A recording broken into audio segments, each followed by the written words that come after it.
शाम के लगभग 4 बजे का समय था। आकाश में छाए काले बादलों ने हर तरफ अंधेरा सा ही कर दिया था। अचानक ही एक पेड़ के नीचे बैठा रल्दू बादलों को देखकर जल्दी से उठ खड़ा हुआ और जैलदार बचन के घर की तरफ चल दिया। रह रहकर चमक रही बिजली और हल्की हल्की बूंदाबांदी ने रल्दू को अपने कदमों की गति बढ़ाने को मजबूर कर दिया। घर के अंदर दाखिल होते ही उसने अपने कंधे पर की चादर अपने सर के ऊपर रख ली और पशुओं को चारा डालने लगा। घर की चिंता में डूबा रल्दू अचानक ही फिसल गया और नीचे गिर गया।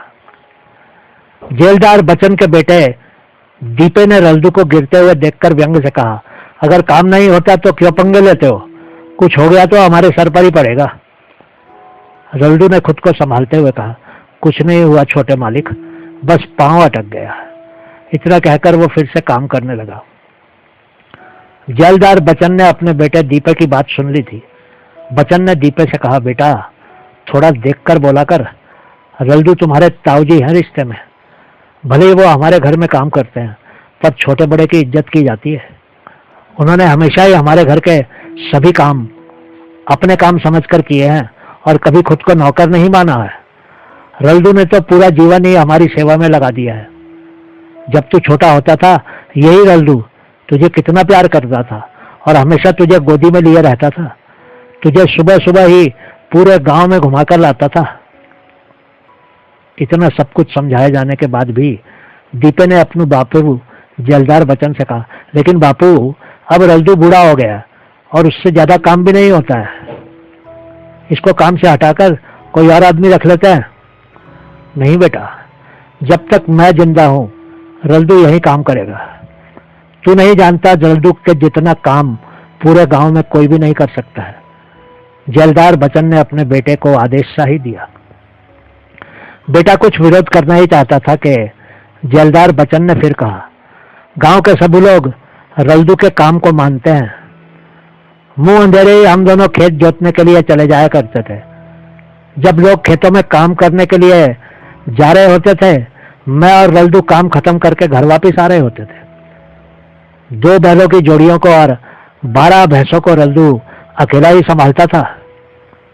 एक बार की बात है, गांव का नंबरदार अपने 4 लोगों को लेकर रल्दू के घर गया था। मुझे और बापूजी को भी बुलाया गया। नंबरदार ने रल्दू को 2700 रुपए की तनख्वाह का लालच देकर अपने साथ जोड़ने की कोशिश की।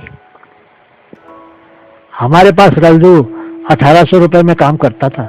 हमने सोचा कि 900 रुपए ज्यादा मिल रहे थे रल्दू को, इसलिए वह नंबरदार को हाँ कर देगा और उनके लिए काम करने लगेगा।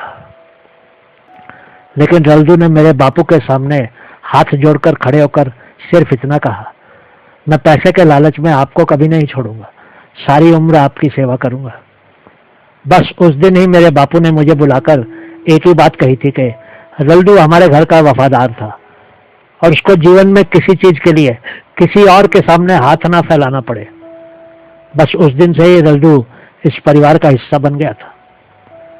जैलदार बचन ने रल्दू की विशेषताएं बताते हुए अपने बेटे दीपे को समझाया। रल्दू का अपना भी एक छोटा सा परिवार था। उसकी पत्नी संती और 2 बेटियां जीतो और कमल थी। उसका कोई बेटा नहीं था और अक्सर उसको यही बात कचोटती रहती थी, लेकिन जैलदार बचन के घर से उसको बहुत हौसला मिलता था। हर सुख दुख के समय जैलदार बचन रल्दू का साथ देता था। रल्दू की पत्नी और दोनों बेटियां भी जैलदार बचन के खेतों में कपास चुनने और अन्य काम करती थी। पूरा परिवार ही इतना परिश्रम करता था, लेकिन तब भी घर के खर्चे पूरे नहीं होते थे। रल्दू की पत्नी संती को अपने बीमार पति रल्दू और बेटियों की शादी की चिंताएं खाई जाती थी। जब खेतों में काम करते हुए रल्दू की बेटी जीतो फौजियों को ले जाती रेलगाड़ी जाती हुई देखती थी, तो वो किसी फौजी के साथ अपनी शादी की कल्पना करने लगती थी। एक दिन अचानक जीतो का मौसा उनके घर आया। चाय पानी पीने के बाद उसने बताया कि उसके गांव के एक जवान लड़के के लिए लड़की चाहिए थी। लड़का लंबा तगड़ा फौजी था। वो मौसा जीतो की शादी उस फौजी से कराने की सोच रहा था। रल्दू की पत्नी ने अपनी बहन के पति से कहा, लेकिन भाई साहब, हम लड़के को कैसे देख सकते हैं? अभी घर में एक पैसा नहीं है और इनके बापू बीमार ही रहने लगे हैं। अगर लड़कों वालों ने कुछ मांग कर ली तो हम क्या जवाब देंगे? जब रल्दू को यह बात मालूम चली तो उसने अपनी पत्नी से कहा, तू चिंता मत कर संती, भगवान सब ठीक कर देंगे। मैं कल ही जैलदार बचन सिंह के कान में यह बात डाल दूंगा। हमको तो उनका ही सहारा है बस। अगले दिन रल्दू ने जैलदार बचन को बेटी के लिए आए उस फौजी लड़के के रिश्ते की बात बता दी। जैलदार बचन सिंह ने तुरंत कहा, तू फिक्र मत कर रल्दू, जीतो जितनी तेरी बेटी है उतनी ही मेरी भी बेटी है। तू कल ही जाकर लड़के को देखा, पैसों की बात तू हम पर छोड़ दे। इतना दिलासा पाकर रल्दू का चेहरा खिल उठा। घर आकर उसने सब कुछ अपने परिवार को बताया। जीतो तो बहुत खुश हो गई क्योंकि उसकी तमन्ना पूरी होने जा रही थी और उसकी शादी एक फौजी से होने वाली थी। अगले ही दिन रल्दू जीतो के मौसा के साथ लेकर उस लड़के के गांव की तरफ चल दिया। लोगों से उन्होंने मंगल सिंह के घर का पता पूछा और फिर मंगल सिंह के घर पहुंच गए। दोनों पक्षों की काफी देर तक बात हुई तो मंगल सिंह ने कहा, बेटा अमरीक, ये लोग तेरे लिए अपनी बेटी का रिश्ता लाए हैं, क्या कहता है तू? फौजी अमरीक सिंह ने कहा, बापूजी, अभी तो बड़ी बहन का विवाह करना है, उससे पहले मैं अपनी शादी के लिए रिश्ता कैसे स्वीकार कर सकता हूँ? फौजी के मुंह से यह विचार सुनकर रल्दू तो गदगद हो गया। वो जान गया कि वो एक बहुत ही समझदार और नेक लड़का था। मंगल सिंह ने एक बार फिर बेटे अमरीक से कहा, बेटा तू हाँ तो कर दे, शादी तो 1 साल के बाद भी कर सकते हैं। ठीक है बापूजी, जैसा आप ठीक समझते हैं वही कर दीजिए, कहकर फौजी अमरीक सिंह कमरे से बाहर चला गया। रल्दू समझ गया कि अब रिश्ता हो जाएगा। मंगल सिंह ने आवाज देकर चाय और मिठाई मंगवा ली। मंगल सिंह ने कहा, लो जी मिठाई लो, अब तो हम रिश्तेदार होने वाले हैं। रल्दू ने हाथ जोड़कर कहा, ठीक है मंगल सिंह जी, कोई अच्छा सा दिन देखकर सगाई का काम कर लेंगे, क्योंकि बेटे को भी ड्यूटी पर वापस जाना होगा और फिर शुभ काम में देरी नहीं करनी चाहिए। फिर आखिर एक दिन फौजी अमरीक सिंह और जीतो की सगाई भी हो गई। दोनों ही परिवार काफी खुश थे। शादी 1 वर्ष के बाद करने पर भी दोनों परिवार राजी हो गए। कुछ दिनों के बाद सरहद पर लड़ाई लग गई। देश के बहुत से जवान शहीद हो गए। अमरीक सिंह की भी कोई खबर ही नहीं आई थी। फिर एक दिन अचानक ही अमरीक सिंह के शहीद होने की तार आ गई। पूरे गांव में मातम छा गया। गांव के सभी लोग मंगल सिंह के घर इकट्ठे हो गए। रिश्तेदारों को भी बता दिया गया था। जब ये खबर रल्दू के घर पहुंची, पूरे घर में रोना पीटना शुरू हो गया। रल्दू तो बस सर पकड़कर ही बैठ गया। उसकी पत्नी संती जोर जोर से रो रही थी। जब जीतो घर आई तो घर के अंदर का माहौल देखकर हैरान हो गई। उसने बापू से पूछा कि क्या हुआ था। रीतो की मां ने कहा, बेटी हम बर्बाद हो गए, उजड़ गए हैं, तू शादी से पहले ही विधवा हो गई है बेटी। जीतो तो ये सुनते ही बेहोश होकर नीचे गिर गई।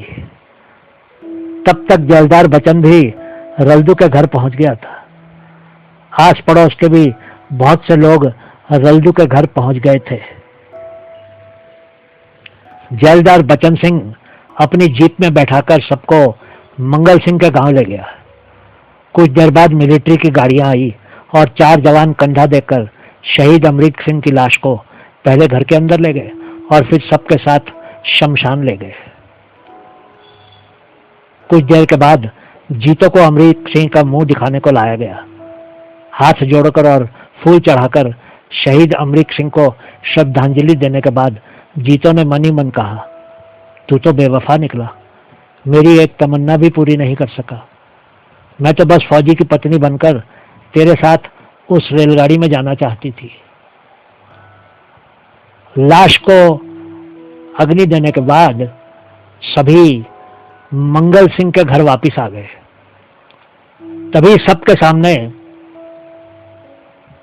जेलदार बचन सिंह का जवान बेटा खड़ा हो गया और रल्दू की तरफ देखकर बोला, ताऊ जी, उस दिन जब आप फिसले थे, आप नहीं, मैं बहुत नीचे गिर गया था, लेकिन आज मैं आपको सहारा देकर उठाना चाहता हूं।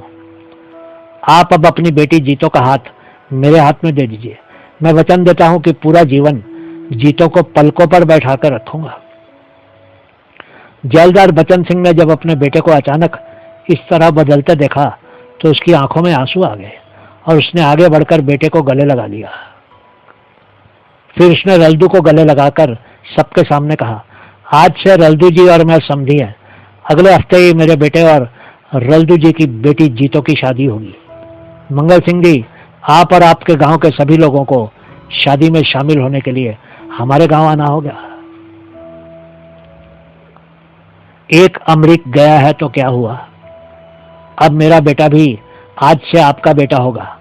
वहां उपस्थित सभी लोगों की आंखों में आंसू आ गए। जीतो को तो विश्वास ही नहीं हो रहा था कि उसकी तमन्ना तो बहुत छोटी ही थी, लेकिन यहाँ तो वो जेलदारों की बहू होने जा रही थी। बहुत बहुत शुक्रिया।